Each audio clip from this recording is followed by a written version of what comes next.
സംസ്ഥാനത്തെ ഉപതെരഞ്ഞെടുപ്പുകളിൽ കോൺഗ്രസ് തരംഗം.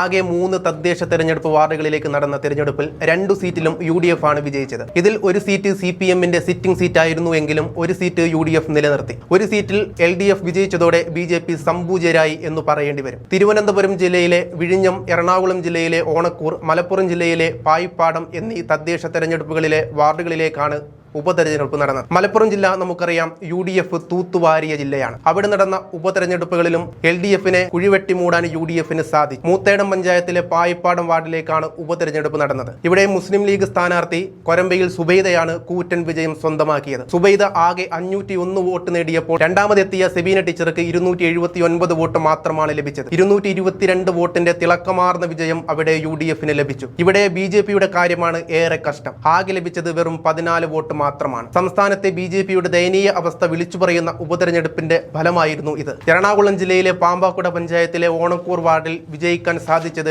CPMന് ആശ്വാസമായി. 221 വോട്ടിന് CPMന്റെ CB രാജീവാണ് ഇവിടെ വിജയിച്ചത്. രണ്ടാം സ്ഥാനത്ത് എത്തിയ കോൺഗ്രസിന്റെ ജോസിന് ആകെ 337 വോട്ട് മാത്രമാണ് ലഭിച്ചത്. BJPക്ക് ആകെ 34 വോട്ട് മാത്രമാണ് ഓണക്കൂറിൽ നിന്ന് ലഭിച്ചത്. എല്ലാത്തിനുമപ്പുറം കേരളം മുഴുവൻ ഉറ്റുനോക്കിയത് തിരുവനന്തപുരം കോർപ്പറേഷനിലെ വിഴിഞ്ഞം വാർഡിൽ നടക്കുന്ന ഉപതെരഞ്ഞെടുപ്പാണ്.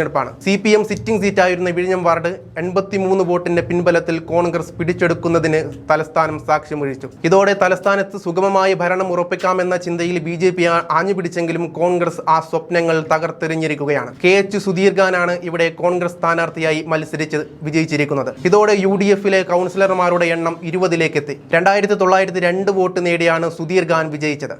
തൊട്ടു പിന്നിലെത്തിയ CPM സ്ഥാനാർത്ഥി നൌഷാദ് എന്നിന് 2819 വോട്ടാണ് ലഭിച്ചത്. ഇതോടെ 83 വോട്ടിന്റെ ഭൂരിപക്ഷത്തിൽ അവിടെ UDF സ്ഥാനാർത്ഥി വിജയിച്ചതായി തിരഞ്ഞെടുപ്പ് കമ്മീഷൻ പ്രഖ്യാപിച്ചു. BJPക്ക് വേണ്ടി അവിടെ മത്സരിച്ചത് സർവശക്തിപുരം ബിനുവാണ്. BJPക്ക് 2437 വോട്ട് മാത്രമാണ് അവിടെ നേടാൻ സാധിച്ചത്. ഏറെക്കുറെ 500 വോട്ടിന്റെ ഭൂരിപക്ഷത്തിൽ BJPയെ പിന്നിലാക്കുവാൻ സാധിച്ചതും കോൺഗ്രസിന് വലിയ മൈലേജാണ് സമ്മാനിക്കുമെന്ന കാര്യത്തിൽ തർക്കമില്ല. 2021 തദ്ദേശ തെരഞ്ഞെടുപ്പിൽ വെറും 10 സീറ്റിൽ മാത്രമാണ് UDF ജയിക്കാൻ സാധിച്ചതെങ്കിൽ ഇക്കുറി സീറ്റുകളുടെ എണ്ണം 20ലേക്ക് എത്തിക്കാൻ സാധിച്ചു. അതിൽ വിഴിഞ്ഞം ഉപതെരഞ്ഞെടുപ്പിൽ നേടിയ വിജയം UDF എക്കാലവും ഓർമ്മിക്കും. ആകെ 9 പേരാണ് വിഴിഞ്ഞം ഉപതെരഞ്ഞെടുപ്പിൽ ജനവിധി തേടിയത്. സ്വതന്ത്രരായി ഹിസാൻ ഹുസൈനും അബ്ദുൾ റഷീദ് മത്സരിച്ചു. ഇതിനു പുറമെ വിജയമൂർത്തി, മാഹിനേസ്, സമീൻ സത്യനാഥ്, ഷാജഹാൻ എന്നിവരും ജനവിധി തേടിയിരുന്നു. നേരത്തെ തദ്ദേശ തെരഞ്ഞെടുപ്പിൽ LDF UDF മുന്നണികളെ പിന്നിലാക്കി 50 സീറ്റിൽ വിജയം നേടിയ NDA കോർപ്പറേഷൻ ഭരണം പിടിച്ചെടുത്തിരുന്നു. എന്നാൽ കേവല ഭൂരിപക്ഷം 51-ലെത്തിച്ചാൽ എളുപ്പത്തിൽ ഭരിക്കാമെന്ന ചിന്തയാണ് BJP ഉപതെരഞ്ഞെടുപ്പ് പോരാട്ടത്തിൽ ഇറങ്ങിയത്. എന്നാൽ വിഴിഞ്ഞത്തെ വോട്ടർമാർ അതിന് അനുവദിച്ചില്ലെന്ന് മാത്രമല്ല, കോൺഗ്രസിനെ വിജയിപ്പിച്ചാണ് BJPക്ക് മറുപടി നൽകിയത്. വരുന്ന നിയമസഭാ തെരഞ്ഞെടുപ്പിന്റെ പരിച്ഛേദമായി ഈ പോരാട്ട വിജയത്തെ കാണാൻ സാധിക്കുമെന്ന് കോൺഗ്രസ് പറയുന്നുണ്ട്. നേരത്തെ വെറും 10 സീറ്റ് മാത്രമാണ് തലസ്ഥാനത്ത് UDFനുണ്ടായിരുന്നത്. എന്നാൽ ഇക്കുറി K മുരളീധരനും ശബരിനാഥും ഇറങ്ങി പോരാട്ടം നയിച്ചതോടെ സീറ്റുകളുടെ എണ്ണം 10ൽ നിന്ന് 20ലേക്ക് എത്തുകയായിരുന്നു. ഈ പോരാട്ടത്തിന് പിൻബലമായി കൊല്ലവും, കൊച്ചിയും, തൃശൂരും, കണ്ണൂരും UDF പിടിച്ചെടുത്തു. കോഴിക്കോട് ഇഞ്ചോടിഞ്ച് പോരാട്ടം നടത്തിയാണ് UDF കീഴടങ്ങിയത്.